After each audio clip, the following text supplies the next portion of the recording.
حضرت سیدنا عمر رضی اللہ تعالی عنہ جلیل القدر ہستی ہیں جنہیں حضور علیہ السلام نے اللہ سے مانگ کے لیا۔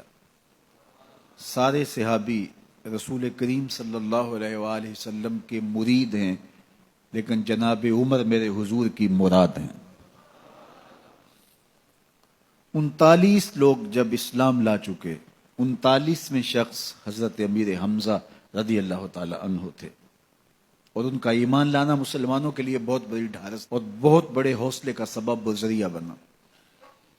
تو میرے حضور نے ہاتھ اٹھا لیے، کہا اے اللہ، ایک شیر دیا ہے امیر حمزہ، ایک شیر اور عطا کر دے، اب تیری مرضی، عمر بن خطاب دے دے یا عمر بن حشام دے دے۔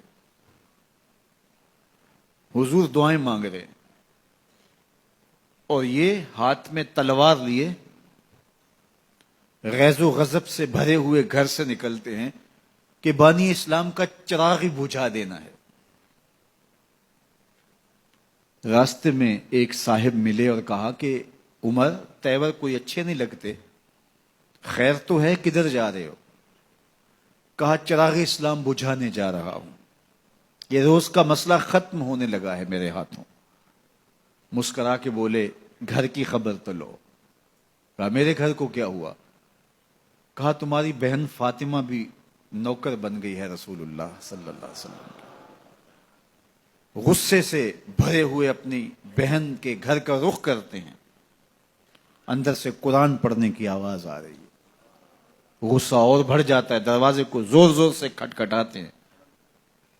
اہل خانہ سمجھ گئے ماجرا کیا ہے، گرجدار آواز ہے جناب عمر کی، دروازہ کھولو۔ جلدی سے معلم کو چھپا دیا اور بہن آگے بڑھ کے دروازہ کھولا۔ کہا تم سابی ہو گئے ہو، دین چھوڑ دیا تم نے، بتوں کی وفا ترک کر دی اور بے تحاشا مارنا شروع کیا۔ بہن کا سر پھٹ جاتا ہے، خون بہنے لگتا ہے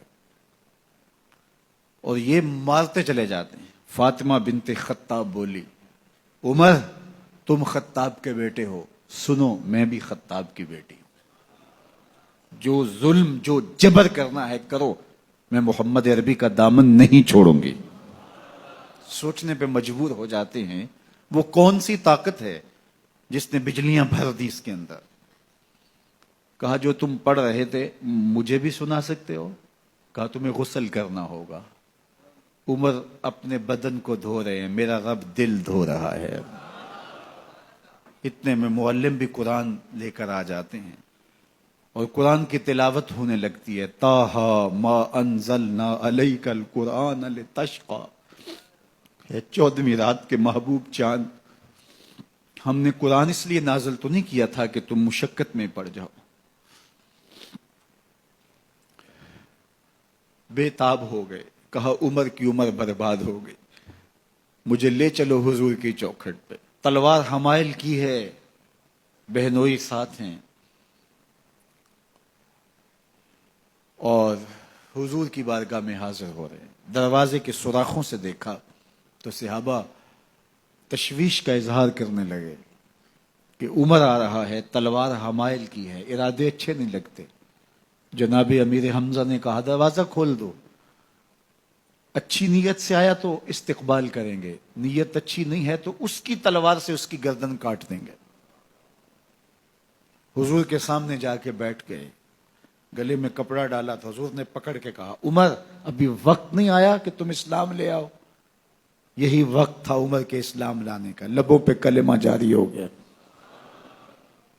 اللہ اکبر کی صدا اس زور سے گونجی کہ مکے کی گلیاں گونجنے لگیں۔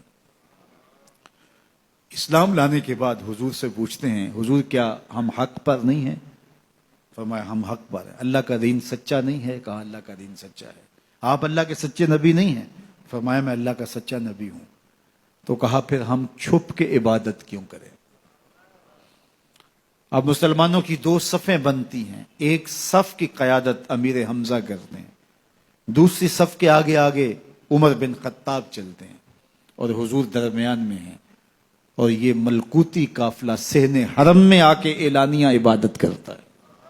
حضرت عبداللہ ابن مسعود رضی اللہ تعالیٰ عنہ فرماتے ہیں عمر کا اسلام لانا اسلام کے لیے عزت کا سبب بنا، اسلام کے وقار کی علامت بن گیا۔ ایک ایک کے دروازے پہ جا کے دروازہ کھٹکھٹا کے کہتے ہیں، وہ تو اور خبر سننے کے لیے بے چین تھے کہ یہ بانی اسلام کی زندگی کا چراغ بجھانے گیا تھا، کوئی خبر لایا ہوگا۔ وہ کہتے ہیں آؤ عمر کدھر آئے ہو؟ کہا تمہیں بتانے آیا ہوں، کمزوروں سے پنجہ آزمائی کرتے رہے ہو، آؤ میرے سے بات کرو، میں محمد عربی کا نوکر بن گیا ہوں۔